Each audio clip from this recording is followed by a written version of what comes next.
साई बंदगी सतनाम डॉक्टर साहब। हाँ साहिब बंदगी प्रोफेसर साहब। और क्या हाल है सर? हाल चाल बढ़िया, सदगुरु की कृपा। आप बताइए। 2-3 दिन पहले साहिब मैंने अपने गुरुजी द्वारा पूछे गए कुछ प्रश्न देखे थे। इसमें अपने सरोभगत चर्चा में सदगुरु नितिन हाँ साहिब जी के। हाँ हाँ हाँ नितिन साहिब जी। हाँ। तो मैंने सोचा कि इन प्रश्नों के उत्तर अपन ढूंढने का प्रयास करते हैं।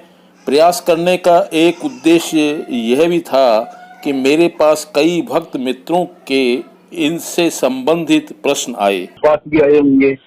हाँ, प्रश्न भी आए और कई भक्तों ने मेरे से भी फोन पर संपर्क किया कि अपने सर्वभगत चर्चा ग्रुप में सदगुरु नितिन साहिब जी ने एक ऑडियो के माध्यम से उसमें ये कहा था कि ब्रह्म कितने होते हैं, इसको जानने की कोशिश करो। तो भक्तों ने कहा कि यदि भगत जी आपको कुछ नॉलेज में हो तो थोड़ा बताने की कृपा करें। तो ऐसे भक्तों के फोन तो मेरे पास भी आई थी डॉक्टर साहब। अच्छा अच्छा। हाँ। फिर मैंने कबीर सागर पूरा छान दिया। जीव धर्म बोध इसमें प्रश्न संख्या 136 पर 137 तक। हाँ, 2 पर है। हाँ जी जी। तो तो उसमें दे रखा है अथ सर्वदेश भाषा की एकता, ये इसका शीर्षक है सर। तो इसमें मैंने देखा जी कि ये आदि के अक्षर 12 स्वर को ब्रह्म स्वरूप जानिए तिनको। मुझे तो इतना ही अंदाजा लग रहा है कि इसका मतलब है 12 ब्रह्म है। तो आप इसको स्पष्ट कीजिए। जी साहिब। जी साहिब, आप सही बोल रहे हो इसमें कि ब्रह्म शब्द की जो व्याख्या की गई है अपने उपनिषद पुराणों में और इनमें, तो ब्रह तीति ब्रह्म है, अर्थात जो विशालता को प्राप्त है वो ही ब्रह्म है। जी। तो विशालता से यहाँ पर तात्पर्य यह है डॉक्टर साहब कि ये जो स्वर हैं, किसी भी स्वर के बिना कोई भी शब्द है जो पंगुवत है बिल्कुल, क्योंकि किसी भी स्वर के बिना किसी भी शब्द की व्युत्पत्ति नहीं की। आप सत्य कह रहे हैं प्रोफेसर साहेब, क्योंकि पंडित मधुसूदन ओझा विरचित वर्ण समीक्षा की भूमिका में जोधपुर विश्वविद्यालय के प्रोफेसर सत्य प्रकाश दुबे स्वर की विवेचना करते हुए कहते हैं कि पाणिनीय शिक्षा के स्वरा विंशतिरेकश्च स्पर्शानां पंचविंशतिः व्याकरण सिद्धांत कौमुदी पाणिनीय शिक्षा वाराणसी 1979 पृष्ठ संख्या 637 श्लोक पर पंजिका विवृतिकार ने कहा है कि स्वरा इति स्वरी शब्दोपतापयोः स्वर्यते शब्दते अनेन व्यंजनमिति करणे अच प्रत्यय, अर्थात व्यंजनों के उच्चारण में सहायक होने से ये स्वर कहलाते हैं। इस बात को याज्ञवल्क्य की शिक्षा की शिक्षावल्ली नामक विवृति में कहा गया है। स्वर्यते शब्दते व्यंजन में भी स्वेन राजंत इति वा। याज्ञवल्क्य शिक्षा श्री अमरनाथ शास्त्री द्वारा संपादित वाराणसी विक्रमाब्द 1994 पृष्ठ संख्या 76।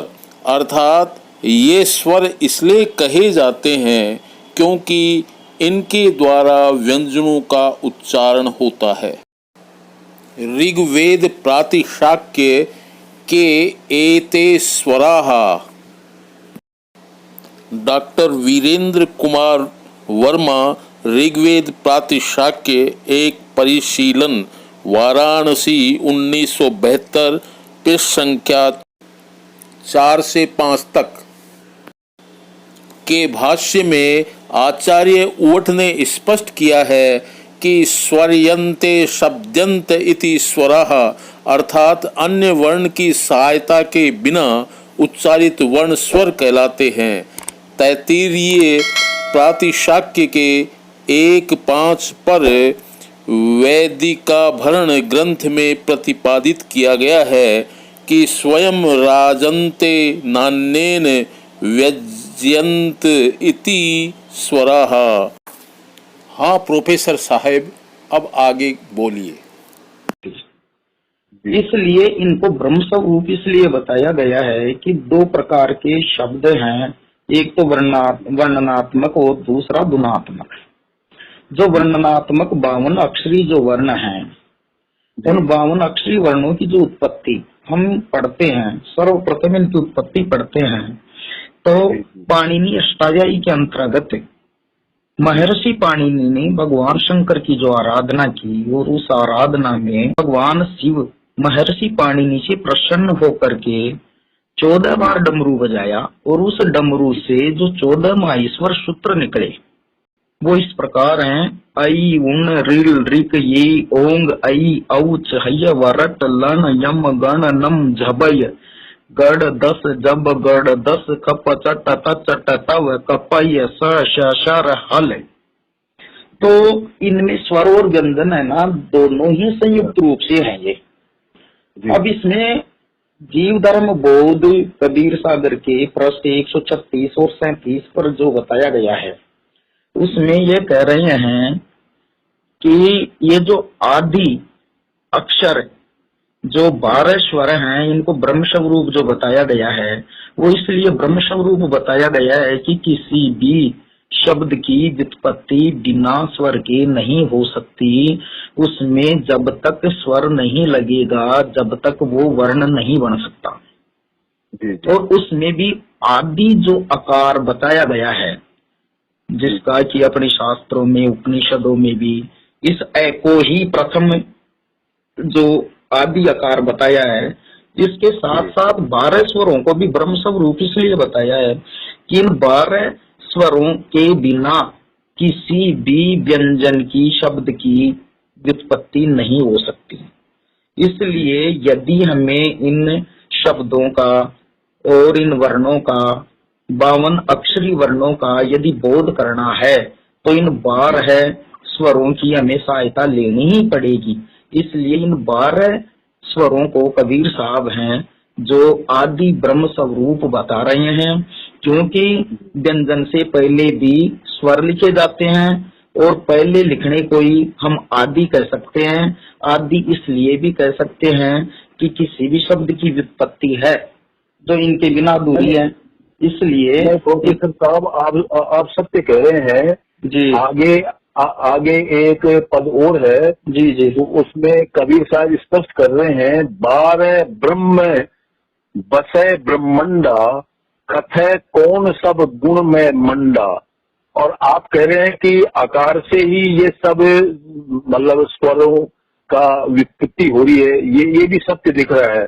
आगे लिखा है एक आकार ते 12 स्वर हैं व्यंजन सकल को परम पितर हैं सबके आदि है एक अकारा ताते विद्य भय पुनि बारा।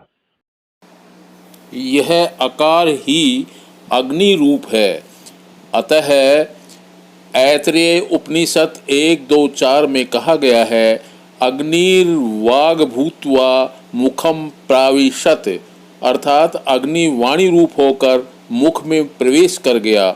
इससे ज्ञात होता है कि अग्नि ही शब्द में परिवर्तित हो जाती है। यजुर्वेद 9:31 में कहा गया है अग्निरेकाक्षरेण प्राण मुदजयत, अर्थात अग्नि ने अपने प्रथम अक्षर से प्राणों पर विजय प्राप्त की है, अर्थात सब प्राणों को अपने वश में कर रखा है। इसी प्रकार ऋग्वेद मंडल 1 मंत्र संख्या 1 में कहा गया है अग्नि मिल्ले पुरोहितम अर्थात पुरों का हित करने वाली है और यह शरीर भी अग्नि द्वारा ही संचालित रहता है। हाँ, तो प्रोफेसर साहेब आगे बताइए।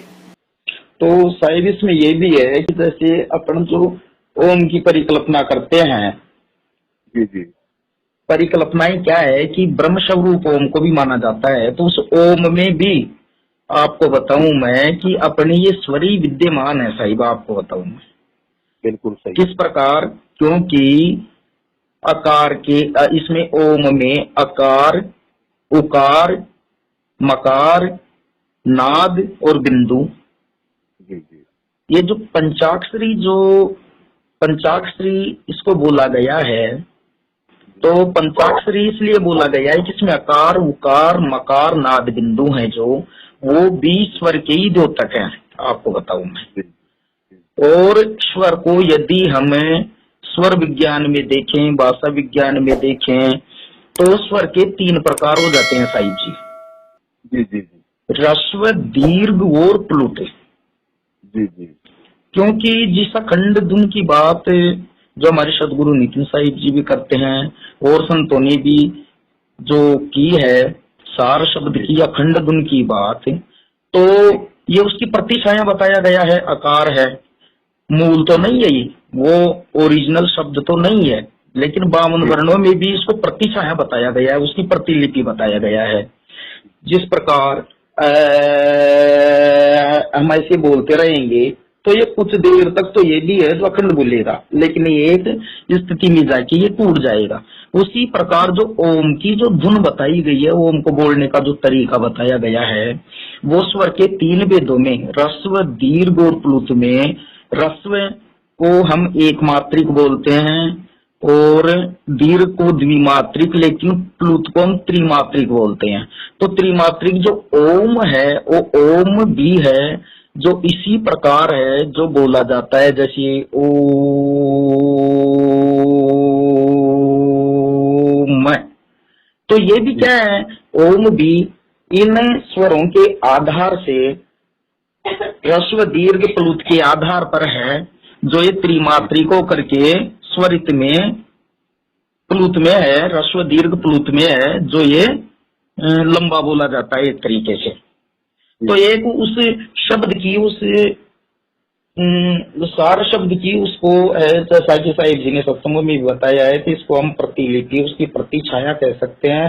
और प्रतिछाया क्योंकि मूल को जानने के लिए उसकी जो एक डुप्लीकेट कॉपी है, उस डुप्लीकेट कॉपी को यदि हम देखते हैं, जानते हैं, तो उसे का हमें एक आभास, एक आधार है जो उस चीज का हो जाता है कि वो अखंड जो शब्द है, धुन है, वो भी इसी प्रकार की होगी। तो इसको आदि ब्रह्म इसलिए कहा गया है, इन स्वरों को आदि ब्रह्म, 12 प्रकार के ब्रह्म इनको इसीलिए बताया गया है कि इनके बिना संसार के जितने भी 52 वर्णी हैं उनकी उत्पत्ति संभव नहीं है। परंतु साहब जी, इसको पढ़ने से मुझे ऐसा लग रहा है जी कि आकार इनमें सबसे ज्यादा महत्वपूर्ण है। आकार और इसमें आप देखिए साहब, इसमें लिखा है सबके आदि है एक अकारा, ताके विद्य भये पुनि बार है। जी अब आप ये देखिए, इसको आगे ये कहा है वासुदेव है आदि अकारा, तो रमि रहा सकल श्रीमद् भगवत गीता 10:33 में श्री कृष्ण भगवान कहते हैं अक्षराणाम अकारो अस्मि, हे अर्जुन मैं अक्षरों में अकार हूँ। लगता है कि विहंगम योग में आकार को महत्व दिया जा रहा है, उनके झंडे में भी अंकित है, तो इसका कारण यही तो नहीं लगता था। हाँ जी साहिब, इसमें क्या है कि जो विहंगम योग वालों के झंडे में आकार का जो चिन्ह है ना, जी जी वो इसी का द्योतक है, वो आकार का।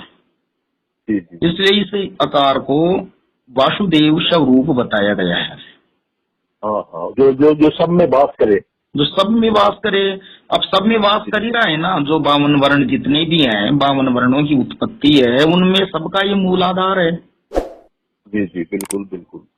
इसके बिना तो किसी वर्ण की उत्पत्ति संभव ही नहीं है ना। इसलिए इसको वासुदेव, वासुदेव का अर्थ होता है सर्वव्यापी। हाँ, तो सर्वव्यापी। सर्वव्यापी, तो सर्वव्यापी का तात्पर्य सब वर्णों में विद्यमान है ये, इसलिए। तो हाँ, इससे शायद एक निष्कर्ष ये निकलता है कि ब्रह्म संख्या में 12 है और उन सब का जो मूल है वो अकार ब्रह्म है। अकार ब्रह्म है। अकार ब्रह्म इसलिए है आदि, क्योंकि प्रारंभ का स्वर यही है और फिर इसी का 12 तक विस्तार हो जाता है, इसलिए इसको आदि ब्रह्म कहा गया है। प्रारंभ का प्रथम ब्रह्म, अंतिम ब्रह्म है जो अह जिसको बोलते हैं अपन अह वो विसर्गात्मक है, लास्ट वाला जो अंतिम जो 12वां स्वर है अन अह उसके 2 बिंदियां लगी हैं, वो विसर्गात्मक है, विसर्ग है उसकी। और अम है जो यहाँ ये अनुस्वार का द्योतक है लास्ट से, यानी 11वें नंबर का अम, वो अनुस्वार का है। तो मो अनुस्वार एक सूत्र होता है व्याकरण में, तो मो अनुस्वार सूत्र क्या कर देता है कि मैं को अनुस्वार में परिवर्तित कर देता है। अच्छा अच्छा। तो जैसे अकार उकार मकार इन तीनों से हम करेंगे तो ओम शब्द की निष्पत्ति हो जाती है। अच्छा, ओम शब्द की व्युत्पत्ति ऐसे हो सकती है। हाँ, अकार उकार मकार नाद और बिंदु, नाद बिंदु यानी चंद्र बिंदु जिसको अपन बोलते हैं। जी जी। तो उस प्रकार, क्योंकि वेदों का मूल भी वो श्रीमद् भगवद गीता में भी भगवान श्री कृष्ण कह रहे हैं कि मैं सब मंत्रों का मूल क्या हूँ, ओमकार हूँ। ओम इति एकाक्षरम कर्तुम स्मरण व्याहरण ये प्रिया त्यजन देहम स याति परमाम गति। तो ये भी श्रीमद् भगवद गीता में भगवान श्री कृष्ण अर्जुन को कह रहे हैं। तो सब मंत्रों का मूल उसमें ओम को इसीलिए बता रहे हैं क्योंकि ओम में जो मुख्य है वो स्वरों का ही मेल है, कहने का मतलब। और ओम ब्रह्म का बोधक है और ये जो 12 स्वर है ये भी ब्रह्म के ही बोधक है। हाँ डॉक्टर साहब। हाँ साहब, प्रोफेसर साहब बोलिए। तो साहिब जी, अब ये तो गई हमारे स्वर व्यंजन की बात है। जी जी। और स्वर व्यंजन को सदगुरु कबीर साहब भी धर्मदास जी को एक वाणी के माध्यम से इनकी महत्ता समझा रहे हैं कि है नी शब्द शब्द से कहे हूँ, ज्ञानी हो तो यह पद लय हूँ। कि हे धर्मदास, उस नी शब्द को कहने के लिए, उसको समझाने के लिए, उस सार शब्द की महत्ता बताने के लिए इन शब्दों की है जो आवश्यकता अवश्य पड़ती है, उस नी शब्द को समझाने के लिए इन 52 वर्णी शब्दों से ही उस नी शब्द की महिमा गाई जा सकती है। और जो ज्ञानी व्यक्ति होगा वो इस पद को इन शब्दों के द्वारा, इन 52 वर्णी शब्दों के द्वारा जान करके ही उस नी शब्द की प्राप्ति वो कर सकता है। इसलिए स्वर व्यंजन की महत्ता भी है जो कबीर साहब की इस वाणी में है, जो ज्योतित हो रही है। नहीं साहब, आप बिल्कुल सत्य कह रहे हैं, क्योंकि अपने जो शब्द गुरु नितिन साहब हैं वो भी अपने को ज्ञान दे रहे हैं, वो 52 अक्षरों द्वारा ही तो संप्रेषित कर पा रहे हैं ना। जी जी, क्योंकि संप्रेषण तो बिना 52 अक्षरों के हो ही नहीं सकता साहब। बिल्कुल बिल्कुल सही है, क्योंकि देखो उसको समझाने के लिए है जो इन 52 वर्णों की जो साक्षी है, शब्द है, रमणी है, इनको 52 वर्णों के माध्यम से समझा करके और उस नी शब्द, नी अक्षर, सार शब्द तक पहुंचा जा सकता है। क्योंकि वहां तक पहुंचने का जो रास्ता है वो ये 52 वर्णीय अक्षर ही हैं जो अपने को बताते हैं। साकी को साक्षी कहा गया है। साकी शब्द तद्भव है, साक्षी शब्द संस्कृत का तत्सम शब्द है। तो साक्षी को ही कबीर साहब ने अपनी भाषा में साकी कहा है, जो उस नी अक्षर नी शब्द सार शब्द की जो हमें साक्षी दे, जी उसकी गवाही दे, इसलिए इनको कबीर साहब ने साकी कहा है। साक्षी कह दो, साकी कह दो, वो एक ही बात है। इसलिए वहां तक पहुंचने की, उस सार शब्द के ज्ञान तक पहुंचने की जो प्रथम सीढ़ी बताई गई है, वो ये 12 स्वर और व्यंजन, ये जो जिनको हम 36 उसमें व्यंजन में है, स्वर व्यंजन में इनको काउंट करते हैं। तो ये वहां तक पहुंचने की कबीर साहब भी धर्मदास जी को इस साखी के द्वारा यही बताना चाहते हैं कि है तो निशब्द, लेकिन उसको शब्द से कहे हूँ, उसको शब्द से कहना पड़ता है। और ज्ञानी हो तो वह पद लय हूँ, और ज्ञानी व्यक्ति है जो इनके माध्यम से वहां तक है, सदगुरु की शरण से। जैसा कि कहा है कि शब्द शरण सतगुरु की पिछाणी, पाया अटल सुहागरे, नित्यानंद महबूब गुमानी, प्रगट पूर्ण भागरे। जैसा कि हमारे को सदगुरु नितिन साहिब ने जो शयन दी है, उस शयन के माध्यम से, इनके सत्संगों के माध्यम से, इनके प्रवचनों के माध्यम से जो इन्होंने अपने को लाभान्वित किया है, और इनके सत्संगों को सुन करके भगत समाज जो विवेकी बना है, ज्ञानी बना है, और फिर उस शयन को समझने में सक्षम बना है। तो आज ये जो सारा खेल है वो साहिब जी के इन सत्संग प्रवचन से, संतों की वाणियों से, जिनका मूल सार ये स्वर व्यंजनी है, इन्हीं से उस वस्तु को, उस सार शब्द तक पहुंचने में भगत समाज है जो सक्षम हुआ है। इसलिए इसको आदि ब्रह्म इन स्वरों को इसलिए बताया गया साहिब। बिल्कुल सत्य, सत्य वचन साहिब।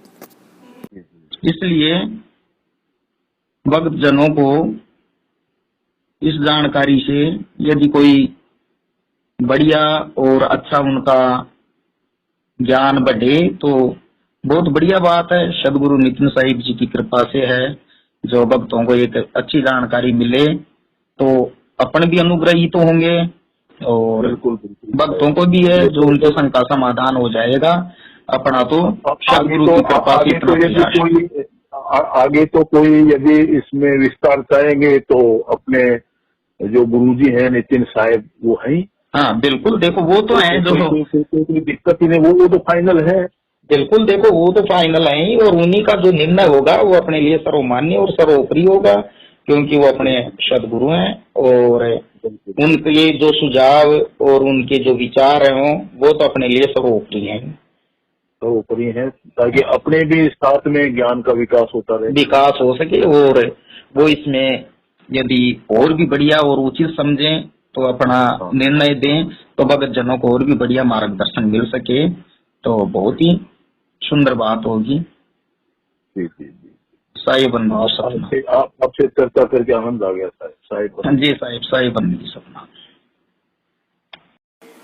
सत साहिब, साहिब बंदगी सतनाम। Please subscribe it.